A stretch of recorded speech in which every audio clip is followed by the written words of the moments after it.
The machines in the ICU hummed quietly, as if trying not to disturb the silence death leaves behind. But I wasn't dead. Not yet. I was suspended between two worlds, one filled with pain, the other filled with fading memories. Beep, beep, beep. That slow, steady sound was the only proof I was still alive. I lay there, my body weak, tubes running into my arms, a mask strapped to my face. My skin was pale, my lips cracked. I could hear voices, blurred, muffled, like they were underwater. And then one voice cut through everything like a knife through silk. His voice. "My wife is in the ICU," he said calmly. "I want to proceed with the divorce now. I'll sign whatever is needed." The nurse gasped slightly. "Sir, she's fighting for her life." "She's been fighting alone for a while now," he muttered. If I could cry, I would have drowned. This was the man who once used to wrap my feet in warm towels when I got cold. The man who called me queen every morning. The man who held my face with both hands and said, "Even if we sleep under a bridge, I'll never let you go." But he had let me go. And now he was letting the world know, even while I lay dying. Only a year ago, we were inseparable. We had nothing but love and ambition. He worked 2 jobs, I sold food from our tiny kitchen. I remember us counting coins on the floor just to pay rent. We'd laugh, eat bread with avocado, and sleep holding hands, even when our mattress was on the floor. Then came our breakthrough. One viral product, one smart investment, and boom, we were rising like the morning sun. We bought land, opened a shop, built an online brand together. Our brand. The day we hit our first million, he cried and held me tight. "We did it, my love. I'll never forget this feeling." "I'll never forget you," he said. And I believed him. We had everything. But I still wanted more, not money, not fame, but peace. So I told him I wanted to step back from the company and make our house a home. "Let me take care of you," I smiled. He kissed my forehead. "You already do, baby." I began working from home. Cooking. Cleaning. Making sure the fridge was full. I'd light scented candles, play soft music, even put fresh flowers in his office every Monday. I planned cute indoor dates, surprise gifts, sweet notes in his pockets. I gave him my soul. But he changed. The more money we made, the colder he became. He started going out at odd hours. He stopped answering my calls. He'd come back drunk, loud, sometimes not at all. I pretended not to notice. I thought maybe he was stressed. But stress doesn't make you smell like another woman's perfume. It doesn't make you delete your messages. It doesn't make you forget your wife's birthday. I started sleeping alone, though we were in the same house. I would sit in the kitchen at 2 a.m., crying over untouched meals. One night, I sat on the bathroom floor and cried until I threw up. My chest hurt every morning. My bones ached. Still, I stayed. Still, I smiled. Still, I prayed. But my body couldn't take it anymore. One morning, I fainted while folding his clothes. I woke up briefly in the ambulance. Then darkness. Now here I was, in the ICU, fighting for breath. And he, my husband, had walked in and chosen to walk away. When the nurses left, he sat beside me. For a moment, his hand touched mine. I thought maybe, he still loved me. I waited for a whisper, a prayer, anything.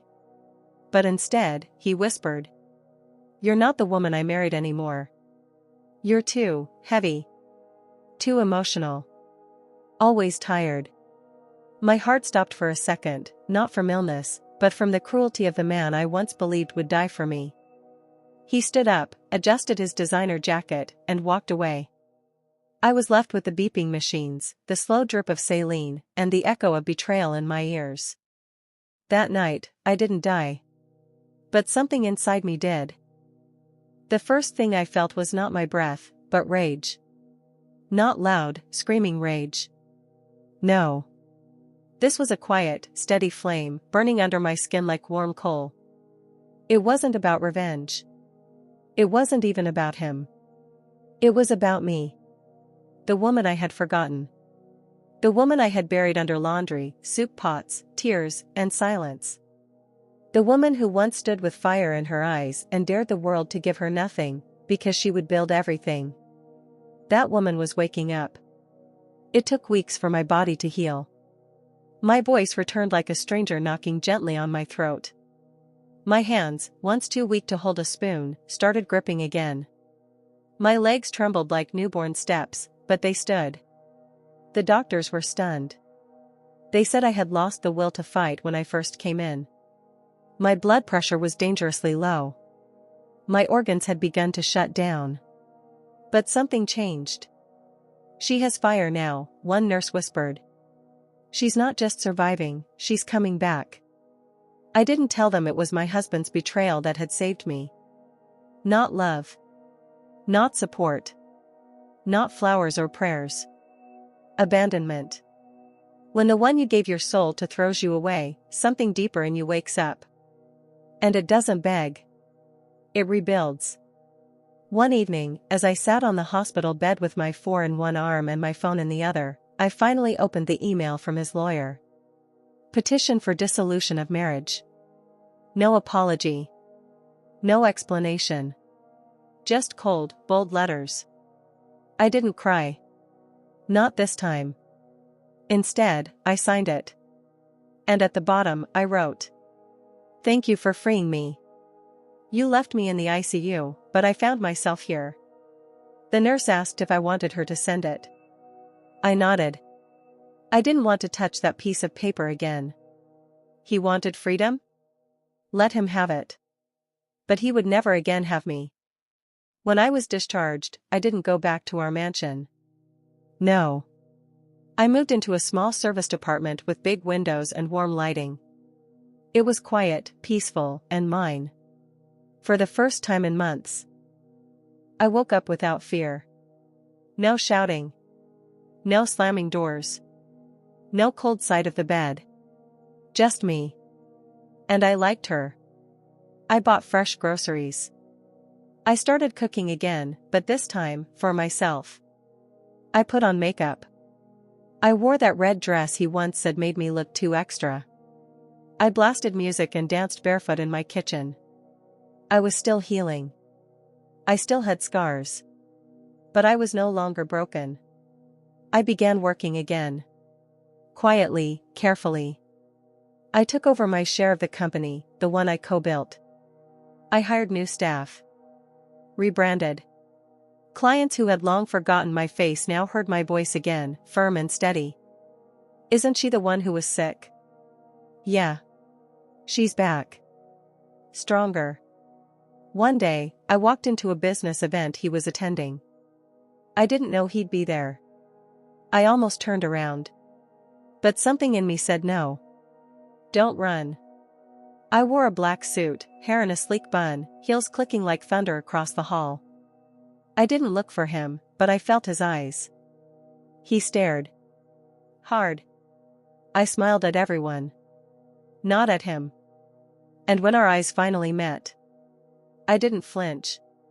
He walked over slowly. "You look different." "I am," I replied calmly. There was silence between us. Then he said, "I didn't think you'd make it." "I know," I said, meeting his gaze. "That's why you left." He tried to say something else, but I raised my hand gently. "I'm no longer yours," I whispered. "And that's the best thing that's ever happened to me." Then I walked away, leaving him standing in a room full of success and emptiness. That night, I sat on my balcony sipping tea under the stars. The wind kissed my skin. My phone buzzed, friends checking in, family cheering me on, new clients asking for meetings. I had lost a man. But I had gained the most powerful thing in the world, myself. 3 months had passed since I left the ICU. My strength had returned. My skin was glowing again. My laughter was no longer forced. I had not only survived my husband's betrayal, I had risen above it. But life, as always, wasn't done writing its story. I thought the worst was over. Then I got a call. It was a gloomy Tuesday evening. Rain poured against the windows as I reviewed some business reports. The apartment was warm and filled with the smell of vanilla-scented candles. I had just poured myself a glass of fresh juice when my phone rang. The number looked familiar. I almost didn't answer. But something told me to pick it up. Hello? Good evening, Ma. Is this Mrs. Leia? The voice asked. I hadn't heard my married name in weeks. This is Leia, I replied, calmly. This is Central General Hospital. We have your husband, Mr. Denzel. He's been involved in a car accident. He asked for you. I didn't speak. My hand froze midair. My breath caught in my throat. For a moment, it felt like time stopped. He asked for me? The same man who left me in a hospital bed, too weak to eat. The same man who sent divorce papers while machines kept me alive. The same man who told me I was no longer useful. He needed me now? Ma, are you there? The nurse asked gently. Yes, I whispered. I'll come. I didn't know why I said that. Maybe it was curiosity. Maybe it was closure. Or maybe it was the last piece of my heart testing whether it had truly healed. When I arrived at the hospital, I saw him. Denzel. He was lying on a bed in the emergency wing, bandaged, bruised, hooked up to machines, just like I had been. His eyes fluttered open when he heard my heels click into the room. Leia, he whispered. I said nothing. Tears filled his eyes. I didn't know who else to call. I sat on the chair beside him and looked at him the way a queen looks at a man who once had her kingdom but threw it into the fire. Why me? I asked calmly. He sighed. Everyone left. When the business started crumbling, my friends disappeared. Even that girl, the one I thought loved me, she blocked me. I said nothing. He looked at me like a lost boy. You were the only one who truly cared. I see it now. I see everything. A small silence passed between us before he whispered, I'm sorry.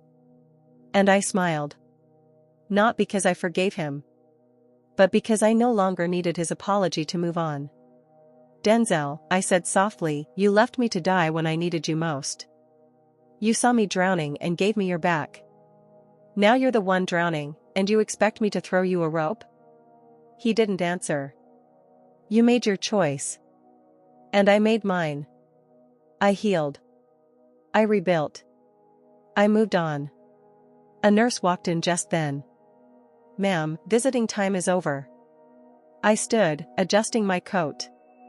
I leaned close and whispered, get well soon. But not for me, for the man you see in the mirror. Because I'm not coming back. I walked out without looking back. That was the last time I ever saw him. The next week, I launched my own business, the one he once said I wasn't strong enough to handle alone. It sold out in 24 hours. A popular blog wrote about my comeback story. I was featured in a magazine. Invitations poured in. Doors opened that I never even knocked on. Life wasn't just restoring me, it was exalting me. And as I stood on stage one day, speaking to hundreds of women, I said something I meant with my whole heart. Don't wait for someone to save you. Sometimes, your heartbreak is your beginning, not your end. It was supposed to be just another event. A women's empowerment brunch in Nairobi. I had been invited as the keynote speaker, the woman who came back stronger, they called me.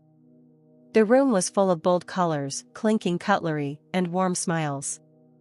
But none of them knew how nervous I was inside. I was still learning how to show up as the new me, the woman who had almost died, the woman who had been discarded, the woman who now stood in heels and grace, unshaken by the past.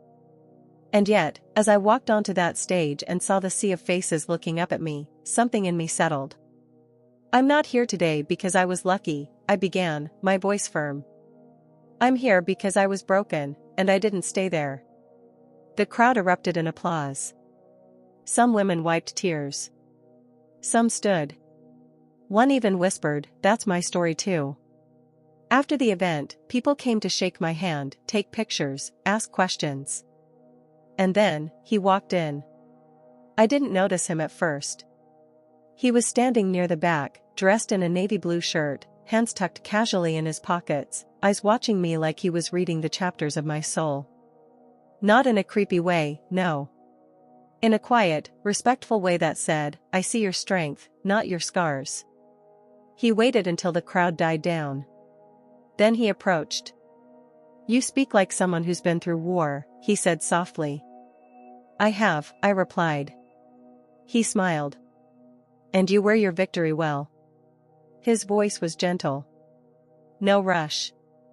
No flirtation. Just presence. "My name is Ikenna," he said, offering his hand. "Leia," I replied, shaking it. "I know," he said with a small nod. "Your story is everywhere." But I wanted to meet the woman behind the survival. That was the beginning. Ikenna didn't rush me. He didn't chase or press. He just showed up. He sent me books he thought I'd like. He emailed me quotes when he knew I had speaking gigs. He'd randomly message, "Breathe. You're doing great." No pressure. No expectations. Just calm, consistent presence. It felt strange at first. I wasn't used to someone who didn't take from me, who didn't demand a version of me that I had to struggle to become. I was just Leia, and that was enough. One afternoon, after a stressful day, I found a small gift box at my door. Inside was a handwritten note that said, "The woman who rose from the ICU deserves more than flowers. She deserves peace." And inside was a simple, elegant journal, black leather cover, with my name etched in gold. I didn't know whether to cry or run. So I called him. "Why are you so kind to me?" I asked, half whispering. "Because you've already known what it means to be broken," he said. "Now it's time to know what it feels like to be held," softly. Weeks turned into months. And slowly, I allowed myself to laugh freely again. Ikenna took me to hidden restaurants with old music and candlelight. We talked for hours, about art, God, healing, childhood. He never once brought up my ex. He didn't need to. He was focused on my present, and it was beautiful. One evening, as we sat at Karura Forest Cafe, sipping tea under the fading sun, he looked at me and asked, "Do you know how powerful you are?" I shook my head, tears quietly pooling in my eyes. He reached out and held my hand, not possessively, but gently, like someone holding glass. "You were left in the ICU, but you came out gold." My heart beat slower in that moment. Not from fear. Not from anxiety. From peace. I was beginning to feel love again, not the kind that burns, but the kind that warms. I still had fears. I still had nightmares sometimes. But every time I tried to hide or doubt myself, Ikenna would remind me. "You're not a victim. You're a miracle." And slowly, I began to believe it too. It had been 1 year since I walked out of that ICU. 1 year since I watched the man I once loved walk away without looking back. 1 year since I signed divorce papers while my blood was still thin and my breath shaky. 1 year since my heart cracked open wide enough for the light to pour in. And now, I stood before a full-length mirror, in a white satin gown, tears welling in my eyes, not from pain, but from peace. "Are you ready, ma'am?" the wedding coordinator whispered gently. I smiled, turning to look at the reflection in the mirror. There she was, the same woman who once lay powerless in a hospital bed, now glowing in soft gold makeup and red lipstick. Her scars didn't show, but they existed. They weren't flaws, they were proof. She didn't just survive. She conquered. The garden was quiet, filled with fresh white roses, floating candles, and soft instrumental music. A few guests sat wiping tears already, some from joy, others from disbelief. Because everyone knew the story. They knew how I had built an empire with a man who chose wealth over love. They knew how I had collapsed from stress, how my soul had nearly slipped away. They knew how that same man filed for divorce, while I fought for my life. And now, they were watching me choose love again. Not just any love, safe love. Soft love. God-sent love. At the end of the aisle stood Ikenna. Calm. Steady. Eyes locked on mine like I was the only person that existed. I didn't rush toward him. I walked slowly, each step a testimony. Each step whispered, I am not what I lost. I am what I chose to become. When I reached him, he whispered, you look like God's favorite. I laughed through tears. Only because you reminded me. The ceremony was short. The vows were ours. I don't promise you perfection, I said, my voice shaking. But I promise to never unlove you quietly. I promise, Ikenna said, to never disappear when you're in pain. I will hold you even if you push. I will stay even when you're silent. I will love all the pieces, not just the polished ones. And with those words, I became someone's wife again. But this time, I belonged to someone who cherished the version of me that came from the fire. That night, after the guests had gone and the last lantern had dimmed, I sat quietly on the balcony of our honeymoon suite, staring at the stars in a sky that no longer looked empty. Ikenna joined me, his arm wrapping gently around my shoulder. What are you thinking? He asked. I paused, sipping my wine. About the ICU. He tensed, but I smiled. It was the worst thing that ever happened to me, I whispered, but also the best. Because I didn't just survive it. I met me. And somehow, that led me to you. He kissed my forehead, and for the first time in a long time, I knew. This wasn't a second chance. This was the life I always deserved. So to the woman reading this, who feels abandoned, who feels like she's not enough. Listen to me. You are not what he did. You are not the betrayal. You are not the tears. You are the healing. You are the rising. You are the story someone will read one day, and say, she made it. So can I. This story teaches that. Never let betrayal define your worth. Sometimes, the people we love the most will hurt us the deepest, but pain is not the end of the story, it can be the beginning of healing, growth, and rediscovery. Your value isn't determined by who walks away from you, but by how you choose to rise after the fall. True love will never abandon you in your lowest moment.